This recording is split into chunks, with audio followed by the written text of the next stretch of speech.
Well, Haydn is actually the beginning of everything when it comes to symphonic repertoire and symphonic form.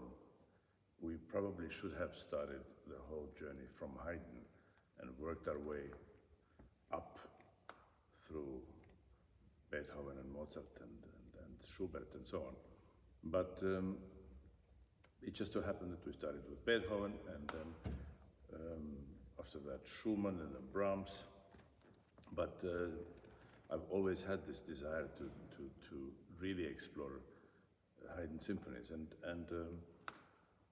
it's not a particular, there's no particular reason why it is just now. It just so happened that we were ready for this project, and after our Brahms cycle that we finished recently, it was just the right moment.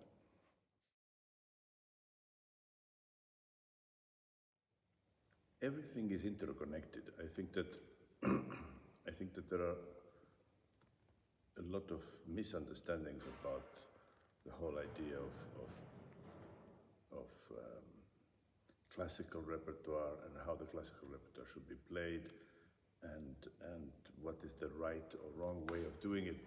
I think that there is a logical connection from Bach or even before to the music of today, and certainly when we talk about the German-speaking space in Central Europe, it's pretty much all the same music. There is absolutely zero difference between Haydn and Bruckner. There is almost no difference between Haydn and Mahler. Now, a lot of people will now start having heart attacks and thinking like, what do you mean there is no difference between Haydn and Mahler? It all comes from the same well. There is a development, clearly. There is a difference in music of Schubert and Beethoven and clearly Haydn, but it all is actually a variation on the same theme. It is exactly the same symphony that Haydn wrote, that is then expanded, varied, made into more shocking, more vivid, perhaps more contemporary, according to the time when the composer lived, but it all is traceable back to music of Haydn. Before the whole profession of marketers and marketing came into play, which we now sort of live by, the natural kind of inclination to make something recognizable was always there. That's why we have names, and we're not just called person one, person two, person three. We have names. My name is Paavo, your name is John. You know, everybody is identified, and of course it helps a little bit, especially when you have 104 symphonies, to say, oh, the one with the clock, oh yeah, the drum roll, that's right, yes. They're not really his names. It's not something that he created. And I think that it's fun, and why not? You know, I mean, I don't think that we should be too, as professionals, we should not pay too much attention to them, because what happens is that somebody says, oh, this is a hen, or it's a bear, and then we somehow looking for clues in a piece how we could make something sound like a hen or a bear. Actually, it is just a reaction of some amateur listener who kind of thought, oh, that sounds like a chicken, you know, or same thing with a clock, or same thing with almost anything. Having said that, a lot of those nicknames are quite correct and quite on the money, and I don't think that there is any harm to it. I don't mind. I mean, Italians called the Sibelius Second Symphony an Italian symphony because he wrote that in Italy. There's nothing to do with Italy, and if they want to feel better about it, called Italian, let them.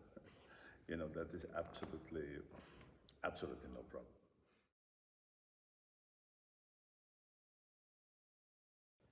The modern conducting profession has really come into existence in a way that we know it after Wagner, after the kind of we really know the recordings of people like Furtwängler and Klemperer and Knappersbusch and all this. You know, these are all modern conductors, relatively speaking.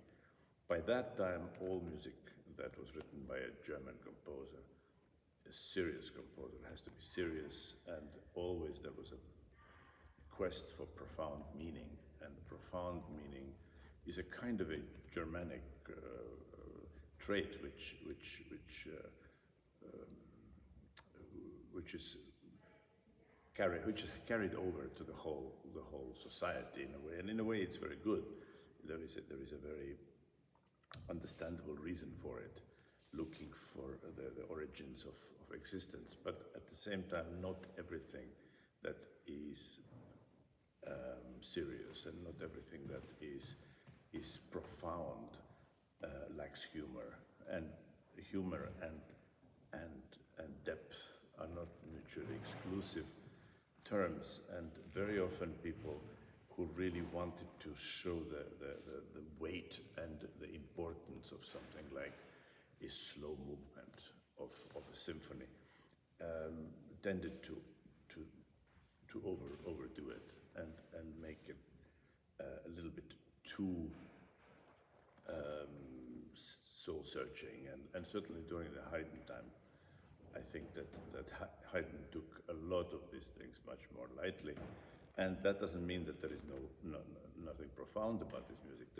There can be very profound moments, and in general, one needs to find the right balance, and I think the humor is the key element in Haydn, but also a key element in Beethoven and in Mozart.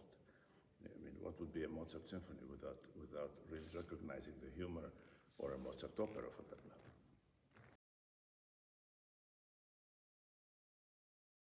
I love all of them equally, I must say. I don't have one favorite.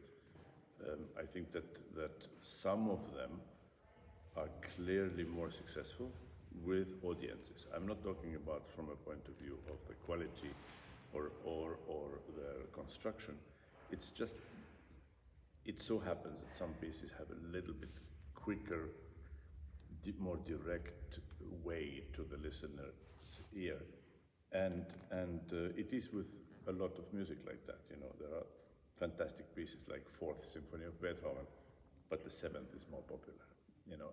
And with almost every composer, you could have the same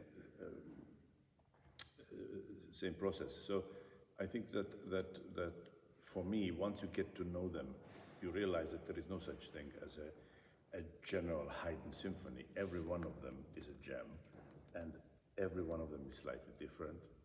And once you get to know that child, you love it.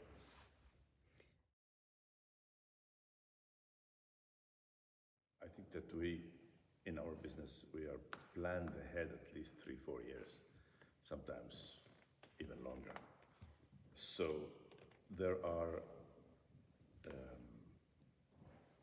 clear plans of what is going to happen. I don't think there's going to be any particular pomp or anything overly outrageous, but I think that certainly acknowledging the fact that we've been together for so long is going to be kind of the theme of the whole season.